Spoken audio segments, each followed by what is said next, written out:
Salve, salve galera! Sejam bem-vindos para mais um Tributologia. E esse é o programa de número 145 que vai ao ar no domingo, dia 18 de setembro de 2022. Eu queria agradecer o carinho de vocês, eu queria agradecer a audiência. Tributologia, graças a Deus, está bombando, graças a vocês está bombando. Muito obrigado por semanalmente estarem aqui comigo para a gente debater assuntos tão importantes de direito tributário. Eu fico muito feliz com o feedback de vocês, com o retorno. Então, se vocês estão gostando, deixe seu like, curta, compartilhe, deixe sua crítica se você também não está gostando. Afinal de contas, a gente só cresce com as críticas que efetivamente podem ser construtivas, não é verdade? Então, pessoal, eu queria mais uma vez dizer meu muito obrigado para você que me assiste aqui pelo canal do YouTube semanalmente, para você que me ouve lá no seu carro, no trânsito, indo para o trabalho, também semanalmente na sua principal plataforma de streaming de áudio. Fico muito feliz que esse podcast tenha crescido tanto nos últimos anos. Bom, o tema dessa semana é um tema que eu recebi muitas mensagens, mas muitas mensagens. Foi uma chuva de mensagens, de pedidos para que eu abordasse esse assunto essa semana, que foi uma notícia que foi veiculada no Valor Econômico acerca do cancelamento de créditos da tese do século, né, e o impacto disso para os escritórios de advocacia. Bom, primeiro, situando todo mundo, obviamente a grande maioria de quem está aqui me ouvindo, quem está aqui me assistindo, sabe que a tese do século é a exclusão do ICMS da base de cálculo do PIS e da COFINS. Eu confesso que eu não gosto desse nome, quem já foi meu aluno sabe disso também. Eu não curto a ideia de que essa é a tese do século, esse é o assunto que vai mudar o mundo. Não, realmente houve um impacto financeiro muito grande para a União, muito favorável para os contribuintes, mas cá entre nós não tem nada de tese do século, né? Existem situações jurídicas muito mais importantes, muito mais arriscadas, como, por exemplo, a modulação dos efeitos da declaração de constitucionalidade, a mudança de jurisprudência pelos tribunais superiores e a possibilidade de reversão da coisa julgada. Ou seja, tem assuntos muito mais temerários, do que efetivamente a exclusão do ICMS da base de cálculo do PIS e da COFINS. Mas, bom, a discussão, gente, ela advém e está deixando todo mundo de cabelo em pé, os advogados de cabelo em pé, né? Porque a União Federal, ela tem buscado promover ações rescisórias, né, para cancelar os créditos obtidos pelo contribuinte nas ações promovidas para a exclusão do ICMS da base de cálculo do PIS e da COFINS, que foram transitadas em julgado antes do julgamento de mérito, né, abrangendo o período anterior à modulação dos efeitos. Ou seja, basicamente a discussão é, se você ajuizou a ação depois de março de 2017, que é a data da modulação, e teve decisão favorável, garantindo a devolução dos valores dos últimos 5 anos, né, o STF está buscando em ações rescisórias, buscando em ações judiciais, que seja aplicada a modulação dos efeitos que foi adotada pelo STF lá em maio de 2021, definindo que a exclusão do ICMS, do PIS e da COFINS, ela somente seria determinada a partir de março de 2017, né? De 15 de março de 2017, né? Então, gente, veja, no julgamento da tese do século, o STF diz o seguinte: bom, o ICMS é a receita transitória, essa receita, ela efetivamente, ela não poderá estar incluída na base de cálculo do PIS e da COFINS, né? Então, o julgamento do mérito, ele foi em 2021, mas em 15 de março de 2017 foi quando começou o julgamento. A partir dessa data, não haveria mais necessidade sequer de ingressar com ação judicial ou mesmo de recolher PIS/COFINS. Historicamente, essa é a ideia lá do STF, né? Só que aí que está o grande problema. Se eu tinha ação antes de 15 de março, que foi a data de corte da modulação, eu teria direito à restituição integral. Ou seja, eu poderia buscar os últimos 5 anos daquilo que foi pago indevidamente. Agora, se eu ajuizei a ação depois, nesse caso, essa recuperação do passado fica limitada à modulação, né? Então, se eu ajuizei a ação, eu garanti. Se eu não ajuizei a ação, eu vou me submeter à modulação. Então, se eu entrei com uma ação lá em 2018, 2019, por exemplo, 2019 eu só poderia recuperar até 2017, né? Se não houvesse a modulação, claro, eu voltaria lá até 2013, 14, enfim, 2012, a depender do caso concreto, tá? E aí que tá o ponto interessante. Porque, veja, o STF demorou 4 anos para julgar o assunto, né? Ele começou a julgar em 2017, só foi terminar esse troço em 2021. Então, várias decisões transitaram em julgado nesse período entre 2017 e 2021, né? Essas decisões que foram dadas no limbo, né, entre 17 e 21, essas decisões do limbo, elas não têm modulação, obviamente, né? Então, as empresas, elas buscaram contabilmente, junto à Receita, a restituição dos valores anteriores a 2017, até porque muitos dos casos em que houve trânsito em julgado, a empresa sequer sabia que havia a modulação, porque não teria como saber, já que a modulação foi só em 2021, né? Então, o que acontece? Nesse caso, existe o interesse da Fazenda Nacional, que está atuando em ações decisórias para poder limitar o uso desses créditos a 2017. Limitar o uso desses créditos a 2017. E aí que está o grande problema, né? No momento em que a Fazenda ingressa com essa ação, e se tiver decisão favorável em sede rescisória, o limite à compensação ele vai ser um limite muito relevante, principalmente se levar em consideração que os advogados, de um modo geral, contrataram com os seus clientes honorários de sucesso, né? Honorários de sucesso. E aí, galera, assim, para se preocupar o escritório de advocacia? Eu acho que tudo é uma questão de relacionamento com o cliente, né? A insegurança, ela se aplica para todos os lados. Essa possibilidade do STF, adotada pela Fazenda Nacional e abraçada pelos tribunais superiores, STF e STJ, de cabimento de ação rescisória, caso seja alterada a jurisprudência ou caso haja modulação, na minha opinião, um grandíssimo absurdo. Porque você viola a segurança jurídica, você viola a confiança legítima.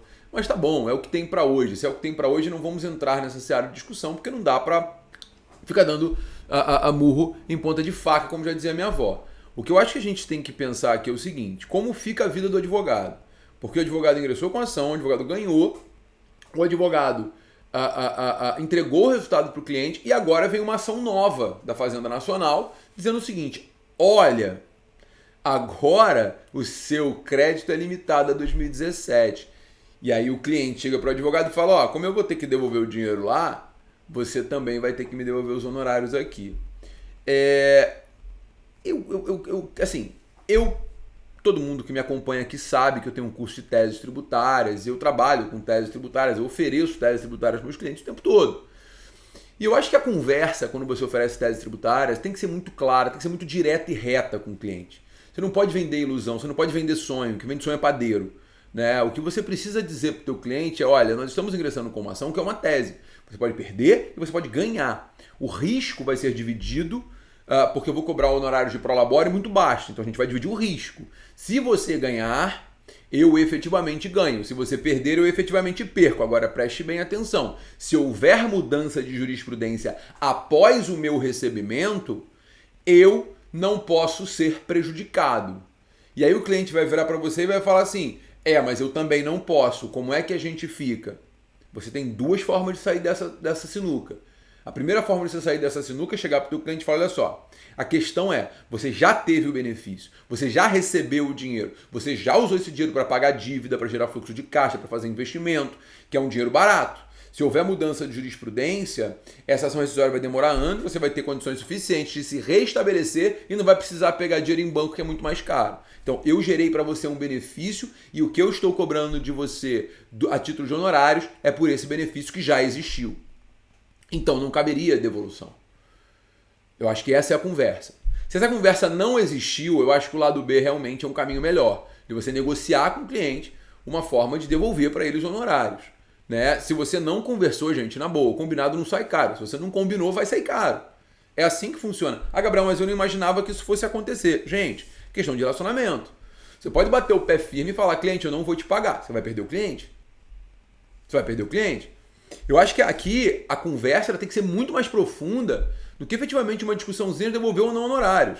A questão é, você vai perder o cliente por causa da insegurança jurídica? Eu acho que esse é o momento de você abraçar o cliente e negociar com ele. Falar, olha só, eu vou te defender na ação rescisória e vou te cobrar um prolabore mínimo. Ou eu não vou te cobrar nada na rescisória. Vamos brigar juntos até o fim.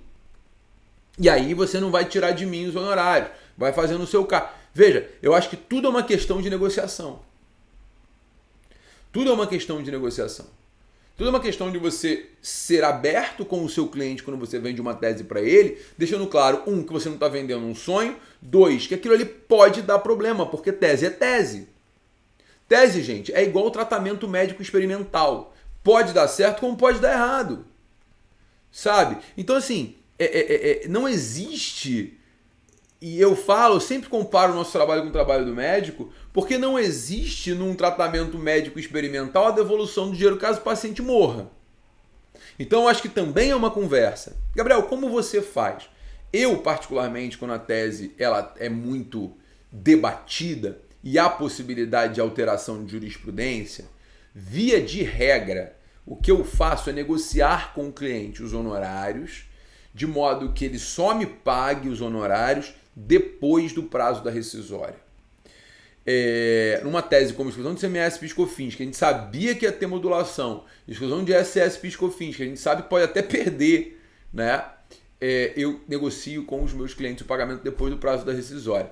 Eu confesso que eu estou mudando essa forma de negociação, por quê? Porque o STF está julgando hoje, né? Está em julgamento, está em aberto ainda, não foram proferidos todos os votos, o impacto da alteração da jurisprudência nas decisões já transitadas em julgado. E já existem 2 votos proferidos no STF, no sentido de que a alteração da jurisprudência faz com que o tributo volte a ser devido. Por exemplo, digamos que o STF volte a julgar a exclusão do ICMS, PIS/COFINS e fale, não, agora o ICMS integra a base de cálculo do PIS e da COFINS.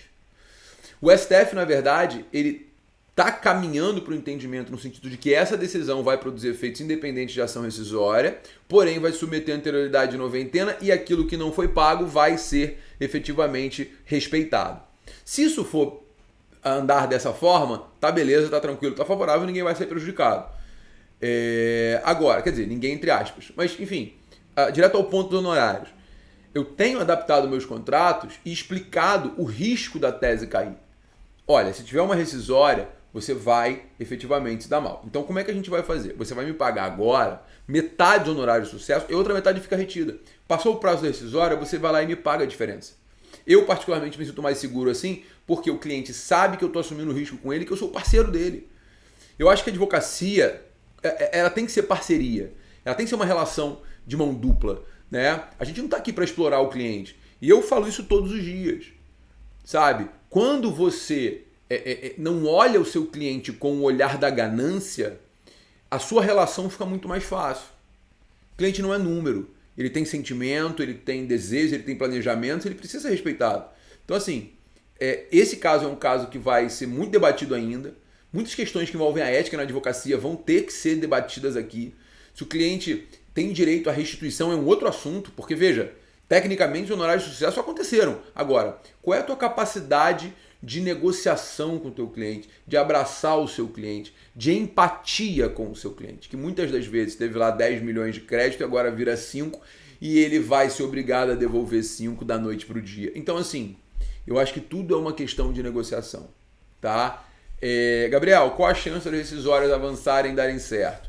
Particularmente, eu acho que a chance das rescisórias avançarem e darem certo é grande. É grande. Infelizmente é grande. Houve alteração de jurisprudência, então essa possibilidade de fato existe. Eu acho que agora cabe a você, advogada, negociar com o teu cliente, explicar para ele quais foram os riscos que ele submeteu. Se você não fez, deveria tê-lo feito antes, mas se você não fez, faça agora, explique, né? E se disponibilize para poder defendê-lo nessa eventual ação rescisória, caso ela venha acontecer. Beleza, galera? Bom, espero que você tenha curtido esse Tributologia.